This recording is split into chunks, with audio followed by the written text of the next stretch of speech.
ka ng salita ng Panginoon because it is only God, through God's word that we can overcome the power of the enemy. It is only through the word of God. So we will read Matthew chapter 4 verse 1 to 11. This is the story of Jesus when he was tempted during his time.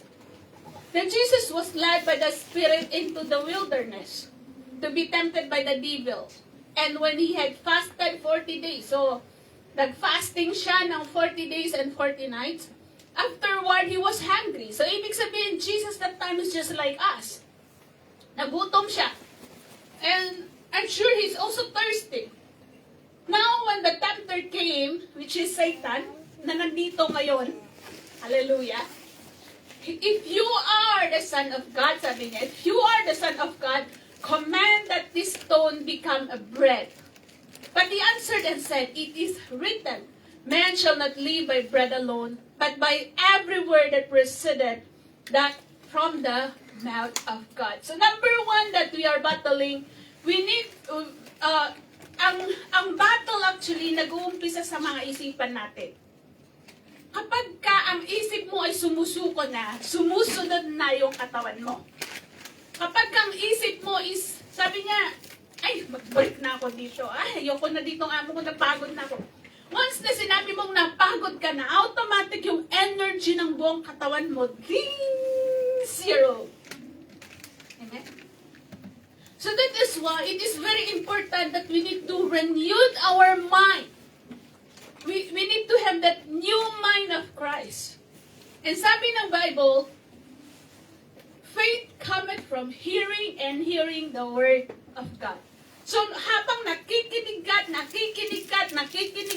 ng salita ng Panginoon, yung isip natin, unti-unti itong parang nagkakaroon ng Clorox, unti-unti siyang nalilinis. Amen. Unti-unti siyang nababago, unti-unti siyang napapatibay, unti-unti siyang napapatatag. Kahit anong hirap ng trabaho mo sa employer mo, kapag ka sinet mo yung sarili mo sa isip mo, tatapusin ko yung 2 taon, kahit anong mangyari, iyon ang mangyayari.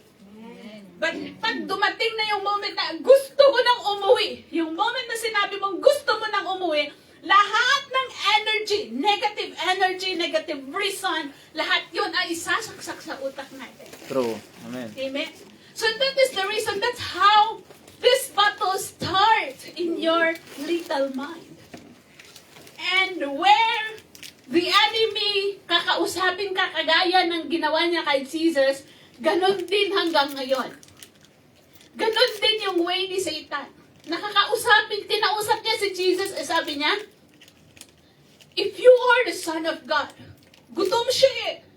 So we will talk about the lust of the flesh. The battle dito sa lust of the flesh. Ano ba yung lust of the flesh? Ang katawan natin, dahil bumagsak na si Adam at Eve, at yung katawang lupang ito, lahat ng gusto niya ay makamundo. Amen. Lahat ng gusto niya kasamaan. Kapag dumating yung moment na kinausap ka na ni Satan sa utak mo, sabi niya, totoo bang Kristiyano ka? Tapos sa isip mo, oo, bakit wala kang pera? Diba? So, ganun, ay oo ano? Bakit wala akong pera? Ay siguro, Kristiyano kuno ako. Diba?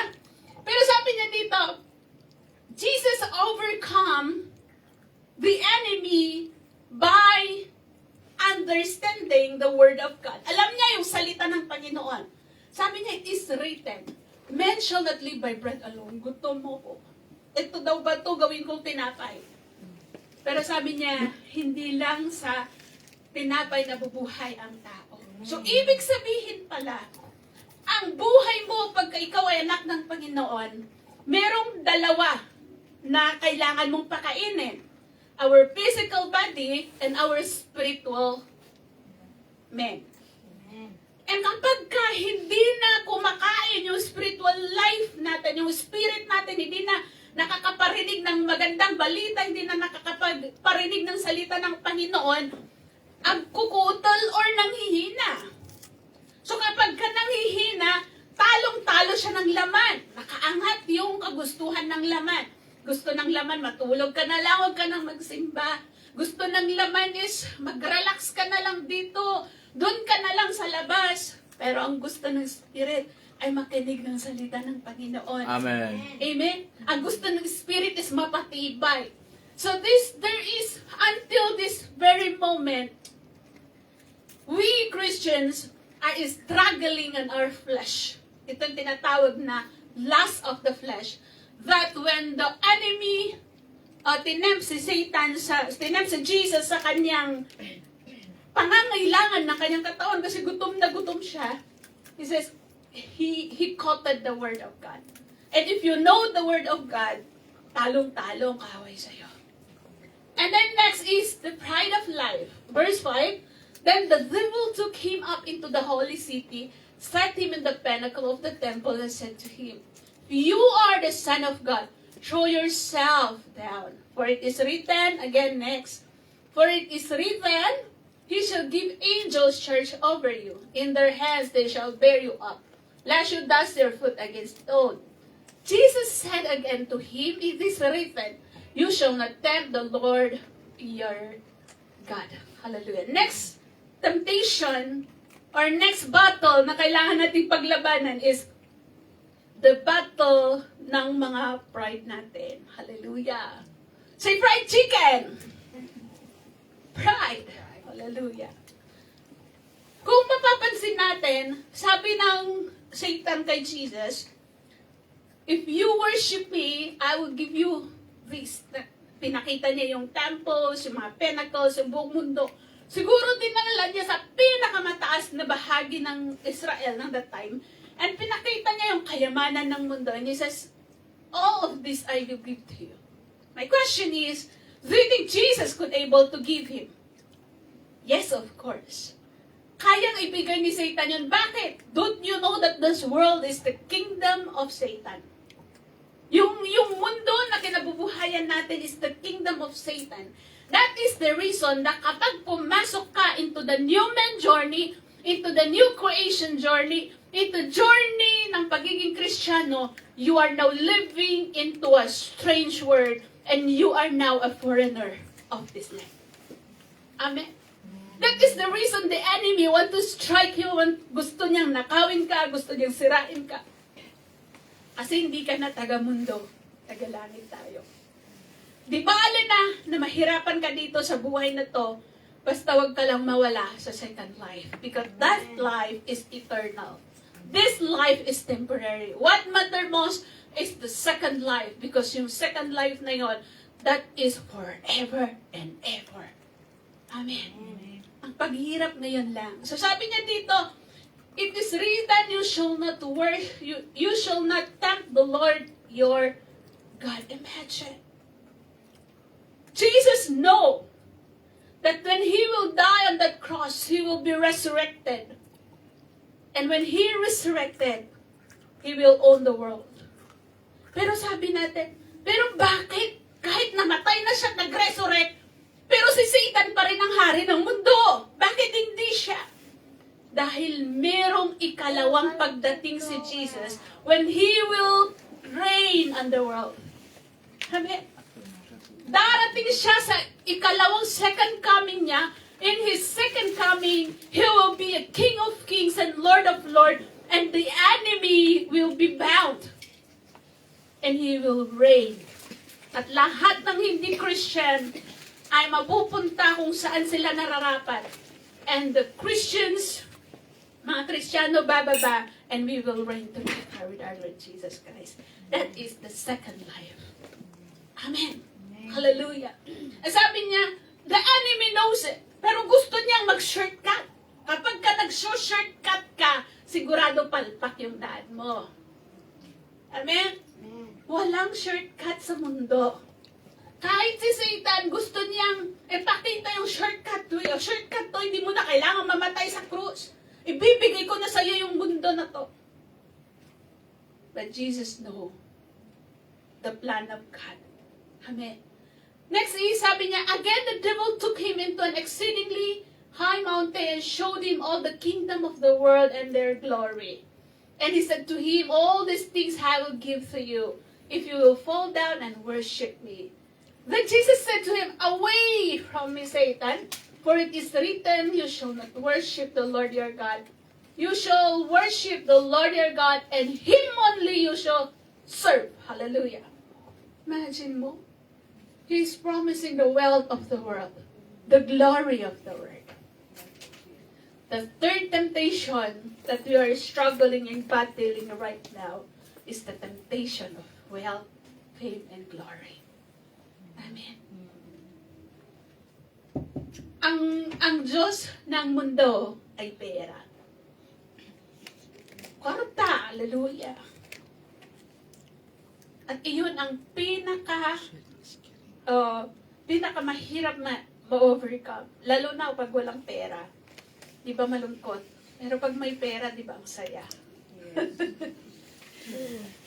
But the Lord want us, the Lord want us to understand na hindi magiging Diyos ang pera sa atin. We will not worship money, but we will let money serve the Lord. Amen. Hallelujah.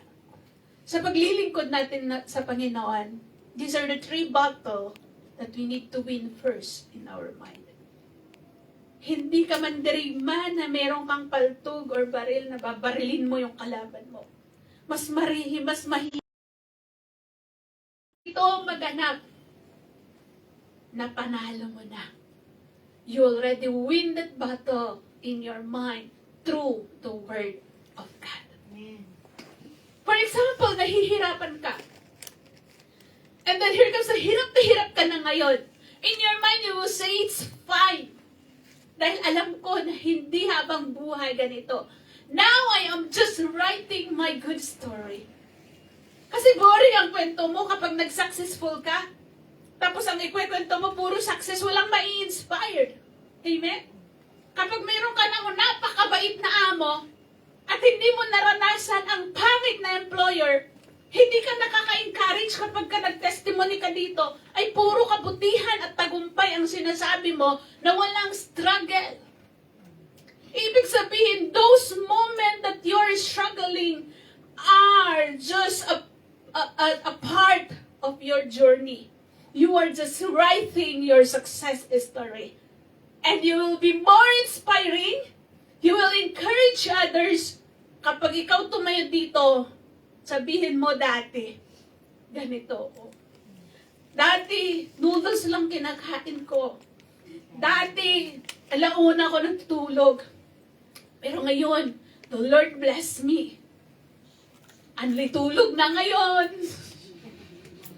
Anli kain na ngayon. Problema na paano mag-diet, di ba? And lahat ng mga mahihirap na kwento mo, yun ay magiging inspirasyon na lang pagdating ng araw. Amen. So kung ang mindset mo, ganun, temporary lang to.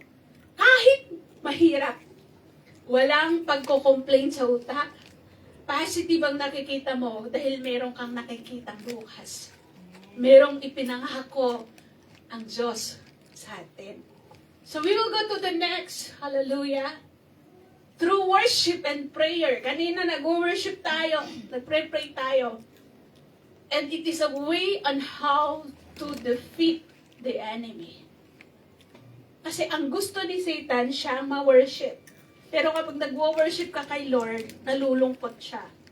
Amen. So we'll go to the next. Sabi niya dito, 2 Chronicles chapter 20. Na-share ko to sa devotion. Kaya yung mga nag-attend ng Google Meet, medyo may konting advance sila. O our God, will you not judge them? For we have no power against this great multitude is coming against us. Nor do we know what to do. But our eyes upon you in midst of the assembly. This story is the story of Jehoshaphat. Ganito yun. Ang mga Israel noon ay nagkaisa ang buong mundo para talunin sila. And sa dami ng mga soldiers na gustong sasakop sa Israel, nagkaroon ng takot yung And that time, it was Jehoshaphat time. Siya yung king or leader nila. And then Jehoshaphat prayed to the Lord and said, Lord, I don't know what to do. But there is something that he says, my eyes are on you. Amen. Kapag ka nahihirapan ka na, at tipong confused ka na, hindi mo na alam kung anong gagawin mo, hilong-hilo ka na sa buhay mo, gulong-gulo ka na, you can say to him, my eyes are upon you.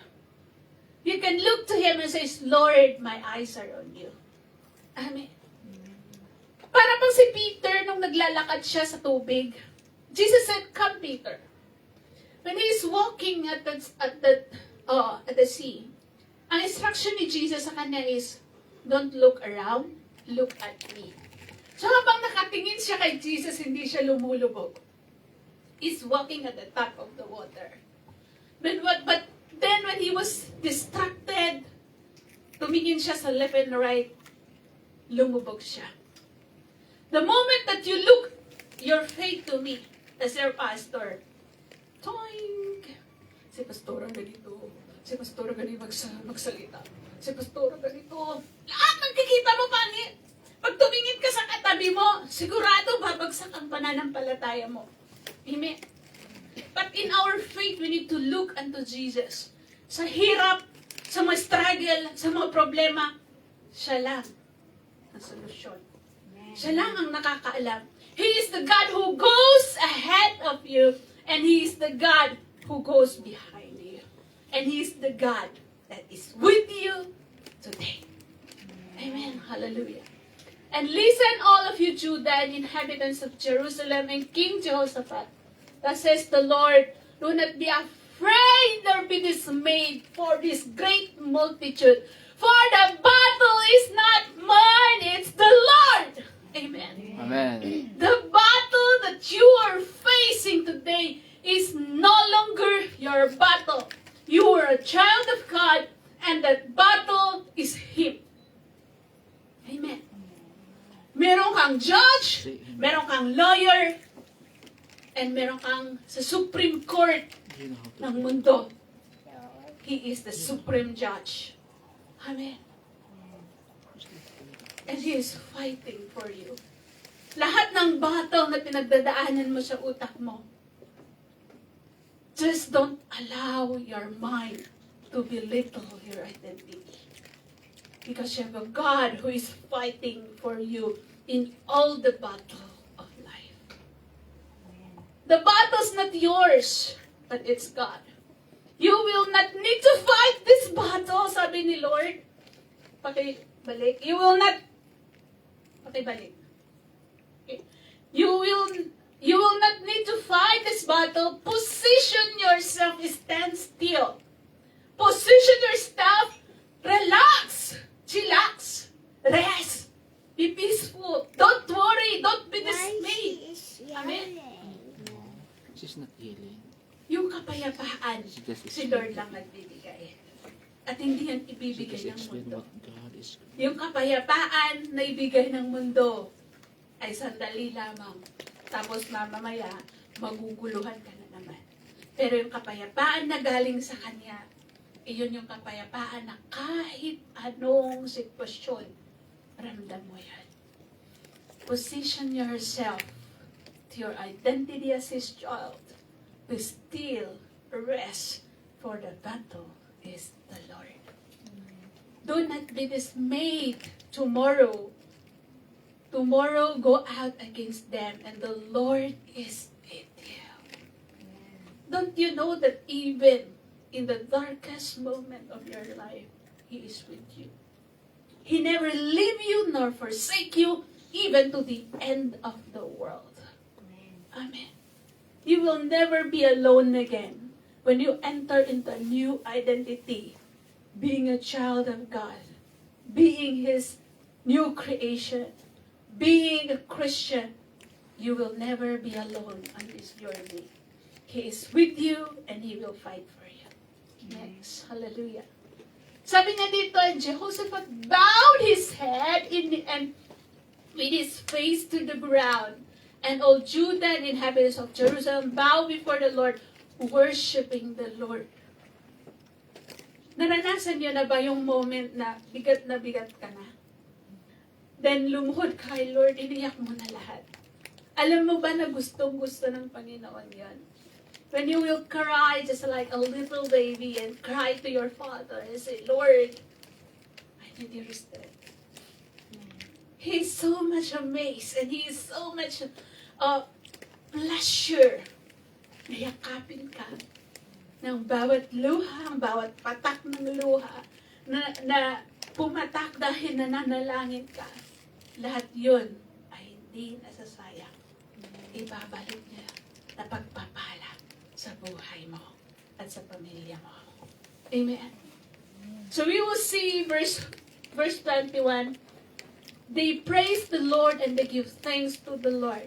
And they sing, praise the Lord, oh give thanks to the Lord for His mercy endures forever. Ano man yung sitwasyon mo, just praise the Lord, give thanks to the Lord for His mercy endures forever. Huwag kang mag-complain na bakit ako ganito, bakit siya ganon. Don't complain because you have a unique journey. And no one could walk to the journey the same as you do. Kapag kasumuko ka, walang Jenny na lalakbay doon sa journey na yon. No one can walk to the journey better than you do. Because bawat isa sa atin, merong timetable ng Panginoon. Meron siyang finished plan. At kapag tinignan ka niya, you are a finished product of our Lord. Amen. Pagka tinignan ka niya, yung mga kahinaan mo, yung mga pagkakamali mo, hindi niya makita. Because in Him, you're a finished product. Amen.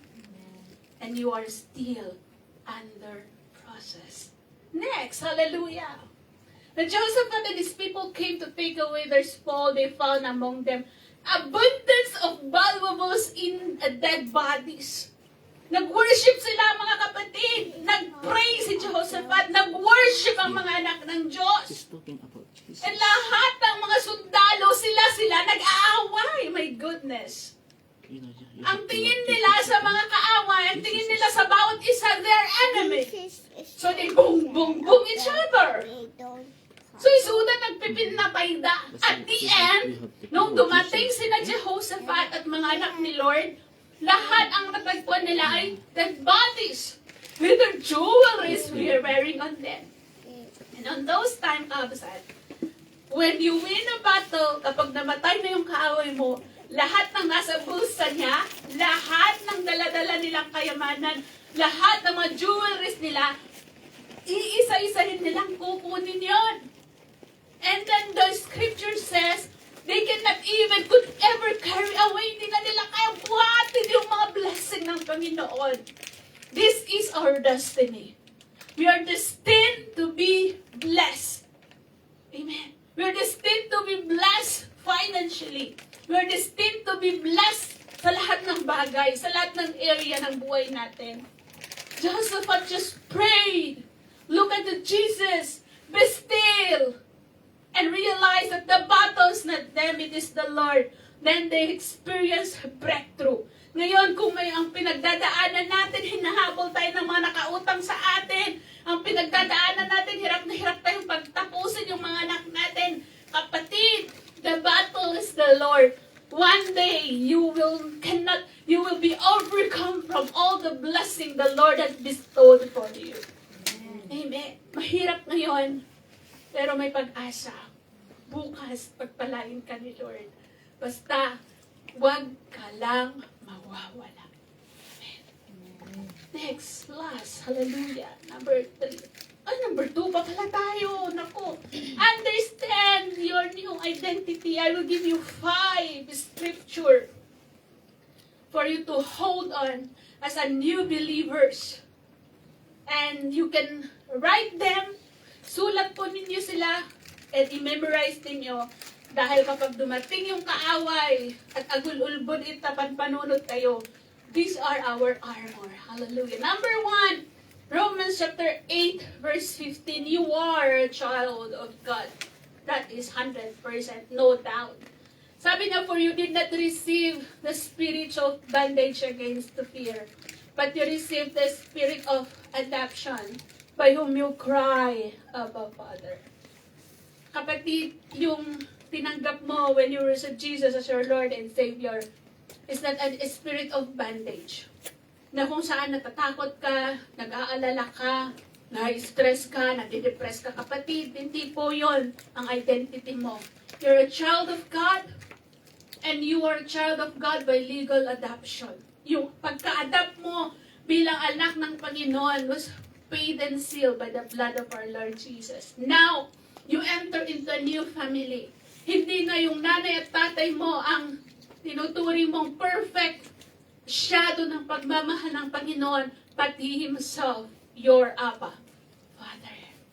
Now you can cry, Abba, Father. 2 Corinthians 5:21, you are righteous. You are right. You are the righteousness of God in Christ. Sabi niya, for your sake, He made Him to be sin who knew no sin, so that in Him we might become the righteousness of God. Memorize niyo to. For your sake, for our sake, for my sake, He made Jesus, who had no sin, who knew no sin, who do no sin, to be sin for us on that cross. And when He died on that cross, when He resurrected, we become the righteousness of God in Christ. Amen. Our foundation of faith is that you are saved by grace and not by work. Ibig sabihin, hindi kasalanan ang magpa-impyerno sa'yo or hindi mabuting gawa ang magligtas sa'yo, kundi ang pananampalataya mo sa kung sinong namatay, na ikaw ay nagiging matuwid mula ngayon, ikaw ay nagiging righteous, na kapag katinignan ka niya, hindi na niya nakikita kung sino ka. Ang nakikita niya is your new identity. You are identified in our Lord Jesus Christ, so righteous and pleasing to the eyes of your daddy, your Abba, Father. Sabi niya dito, you're righteous in Christ. No more condemnation, you're justified and receive the gift of righteousness. Ang righteousness na meron tayo, hindi ito dahil mabait ako, dahil nag-preach ako, dahil mabuti akong tao, hindi. Ang righteousness na ito is a gift from God to us. And we are clothed with the righteousness of God. O paano kung nagulpod ako? Paano kung nagnakaw ako? Paano kung nagdrugs ako? Paano kung uminom ako ng alak? You're a child of God. No matter what you do, you are righteous in Christ. Amen. And sabi niya dito, 3 Romans 8 verse 1, you're not punished or you're not condemned. There's no more condemnation to those who are in Christ. Basahin ko, therefore there is now no condemnation for those who are in Christ Jesus.